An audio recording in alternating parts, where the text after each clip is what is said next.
All right, let's get right into the Bitcoin chart for today, starting off with some short-term technical analysis and then moving on to some higher time frames as well. In my last video, we took a look at this 4-hour time frame before breaking out of this falling wedge pattern, and this falling wedge reversal pattern actually ended up playing out beautifully. So far, we have taken out that upside liquidity at around 64K. The actual price target is sitting at about 64.5K, so potentially you could target this a little bit higher. For me personally, I already ended up taking profits on this trade earlier today at about an 80% profit on that trade. However, if you want to try to push this trade a bit further, you could draw some kind of ascending trend line to see if we try to end up holding above that and squeezing the most out of that trade, using that ascending trend line to basically stop you out of the trade to avoid giving back a bunch of gains. And while we have taken out that first pocket of liquidity, there is also a bunch of liquidity that just showed up around this 64.7K level. So here you can see we took out the first big pocket of liquidity here, and then this second pocket of liquidity above just became a lot bigger, which is sitting at around 64.7K. Now, in the case that you don't know, typically the Bitcoin price gets attracted to where there is the most liquidity on this chart, and right now there is still plenty of liquidity to the upside. And of course, there is still also that downside liquidity sitting above 62,000. However, for now, you can imagine an ascending trend line right here. So long as we're trading above that, there's no point in trying to target this downside liquidity. Something else that is noteworthy are the Bollinger Bands here, because notice how we got this big squeeze in the Bollinger Bands, and now we are starting to see that expansion right here.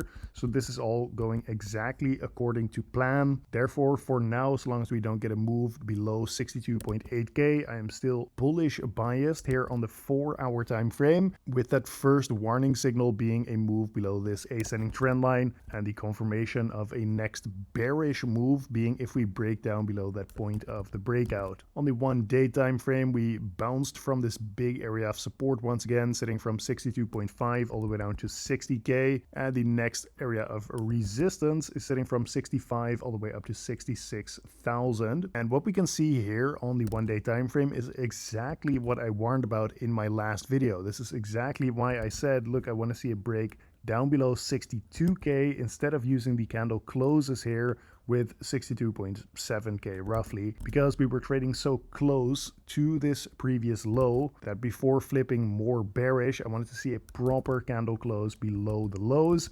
So far, we are just seeing a very strong bounce, which does make it possible that we actually get another move to the upside. In terms of a bullish confirmation, I want to see a move above this 65K level with candle closes, because then we are making a higher high above this previous high right here, and also breaking out above this descending trend line. And notice as well, if we take a look at the Bollinger Bands, you can see that we are still massively squeezing the Bitcoin price. Although, like I mentioned in my last video too, guys, I think at the very most, this is going to be another 1 to 2 weeks before the Bollinger Bands get an expansion once again. And since this is on the daily time frame here, and the squeeze is even more severe than we have seen for quite a long time, this next move is going to be absolutely massive for Bitcoin. In terms of a comparison, it is even more severe than this squeeze that we saw right here somewhere in January of 2026,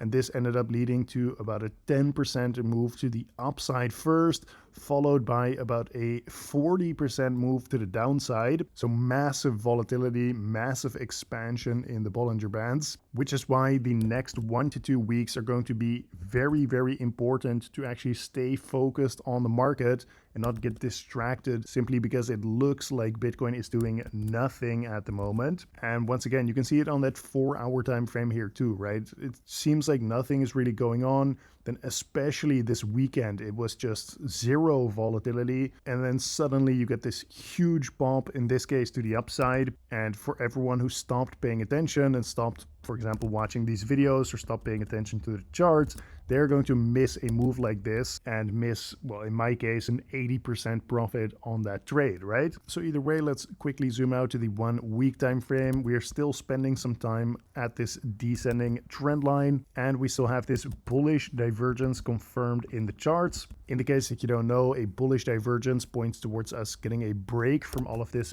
bearish price action we saw here in this case, since we're talking about the weekly time frame in 2026. And usually this plays out either in the form of some choppy sideways price action or potentially some bullish momentum. Now, does this mean that this has to be the bottom for this bear market?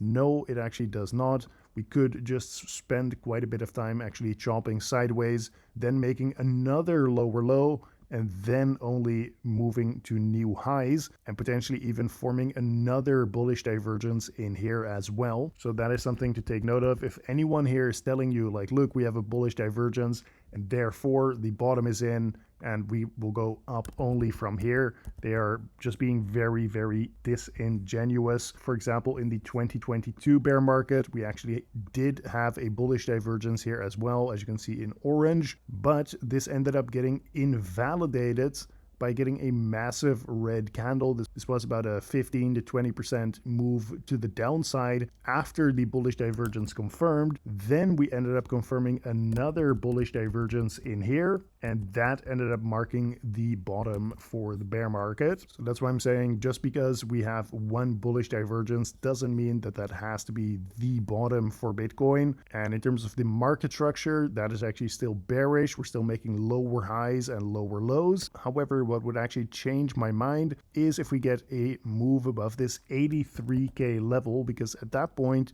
we are no longer in that bearish market structure. For example, if we get that higher high above 83K followed by a higher low, well, at that point, once this higher low is in, that means that we are then actually in that bullish market structure. So while for now, my price target for Bitcoin is still 52,000 because of this bearish flag pattern that broke down in January at about 87K. Now you guys also know what the hard invalidation is for this price target specifically. All right, so for now, my base case for Bitcoin is that potentially we could get a couple more weeks of seeing some upside.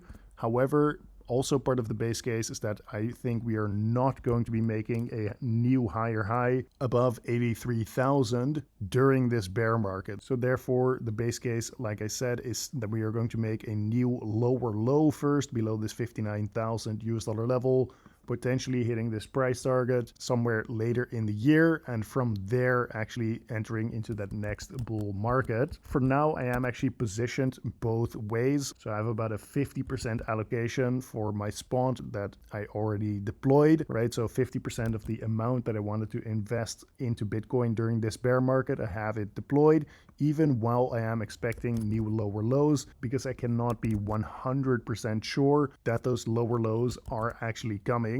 But as we either get those lower lows or I become more confident that the low is actually in here at about 60,000, the more I will actually deploy into Bitcoin, even if it ends up being at a higher low somewhere. But I would rather wait to have more confidence in my trade than to simply buy at the lowest possible price that we have at this point. Okay, so this has been today's market update. Thank you very much for watching once again, and I will see you soon in the next one.